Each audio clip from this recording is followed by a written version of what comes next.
சத்தான ராகி களி எப்படி செய்கிறது, அதுக்கான ப்ரிப்பரேஷன் என்ன அப்படிங்கிறத பார்த்துடலாமா? நம்மளுடைய சேனலை சப்ஸ்கிரைப் பண்ணாமல் பார்க்குறவங்க சப்ஸ்கிரைப் பண்ணிட்டு பாருங்கள். பக்கத்தில் இருக்க பெல் ஐக்கானை கிளிக் பண்ணிக்கோங்க. அப்போ தான் அடுத்தடுத்து புது வீடியோஸ் உங்களுக்கு நோட்டிஃபிகேஷனில் வரும். நான் வந்து 1 டம்ளர் அளவுக்கு பச்சரிசி எடுத்திருக்கேன். இது வந்து நான் ஊற வச்சுக்கிறேன். ஒரு 1/2 அன் ஹவர் ஊறினா போதும். செய்ய ஆரம்பிச்சிடலாம். இது அப்படியே ஊறட்டும். இப்போ ஒரு குக்கரில் 1 கப் அளவுக்கு அரிசி அப்படின்னா 4 கப் அளவுக்கு தண்ணி கரெக்டாக இருக்கும். ஊற்றிட்டு நல்லா பாயில் பண்ணிக்கலாம். நல்லா சூடானி கொதிச்சதுக்கு அப்புறம் தான் நம்ம போடணும். 1 கப் அளவுக்கு அரிசிக்கு 4 கப் அளவுக்கு தண்ணி கரெக்டாக இருக்கும்.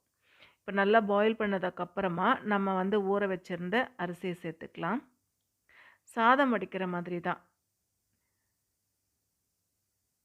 3 விசில் வந்ததுக்கப்புறமா நம்ம இறக்கிக்கலாம்.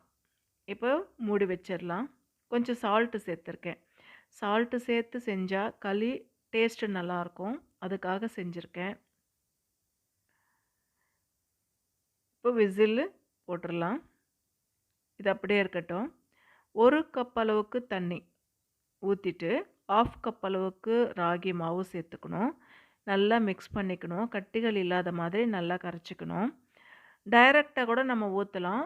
ஆனால் இது மாதிரி கரைச்சி நம்ம களி செஞ்சோன்னா கொஞ்சம் கூட கட்டிகள் எதுவுமே இருக்காது. புதுசாக செய்கிறோம், ரொம்ப நாள் கழித்து நம்ம செய்கிறோம் அப்படின்னா இது போல் நம்ம செஞ்சுக்கலாம். மிதமான சூட்டில் தண்ணி இருக்கணும்.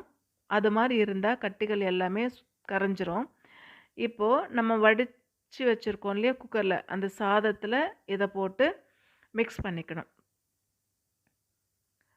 நல்லா மிக்ஸ் ஆகிற மாதிரி மிக்ஸ் பண்ணிக்கணும். அந்த 3 விசில் எடுத்துட்டு நம்ம டைரெக்டாக அப்படியே மாவாக கூட நம்ம சேர்த்துக்கலாம். இருந்தாலுமே இது போல் நம்ம கரைச்சி சேர்த்தோன்னா கட்டிகள் எதுவுமே இல்லாமல் நல்லா மிக்ஸ் ஆகும். மிக்ஸ் பண்ணிவிட்டு இதை சின்ன சின்ன உருண்டைகளாக நம்ம பிடிச்சிக்கலாம். நம்மளுக்கு ஏற்ற மாதிரி சின்ன உருண்டையை பிடிக்கலாம், பெரிய சைஸாக பிடிக்கலாம். நமக்கு எப்படி உருண்டைகள் வேணுமோ அதுக்கேற்ற மாதிரி நம்ம உருண்டை பண்ணிக்கலாம். நல்லா மிக்ஸ் ஆகிடுச்சு. இதை ஒரு பிளேட்டில் போட்டு சின்ன சின்ன உருண்டைகளாக எடுத்துக்கலாம்.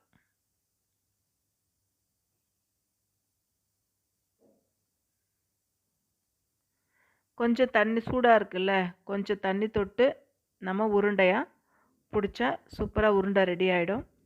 ரொம்ப சத்து கூட. இது சிக்கன், மட்டன், மீன் குழம்பு, கருவாட்டு குழம்பு, கீரை குழம்பு எல்லாத்தோடுமே நல்லாயிருக்கும் சாப்பிட்றதுக்கு. இதே போல் செஞ்சு பார்த்துட்டு எப்படி வந்திருக்குன்னு கமெண்ட் பண்ணுங்கள். நம்மளுடைய சேனலை சப்ஸ்கிரைப் பண்ணாமல் பார்க்குறவங்க சப்ஸ்கிரைப் பண்ணிவிட்டு பாருங்கள். பக்கத்தில் இருக்கிற பெல் ஐக்கனை கிளிக் பண்ணிக்கோங்க. அப்போ தான் அடுத்தடுத்து புது வீடியோஸ் உங்களுக்கு நோட்டிஃபிகேஷனில் வரும்.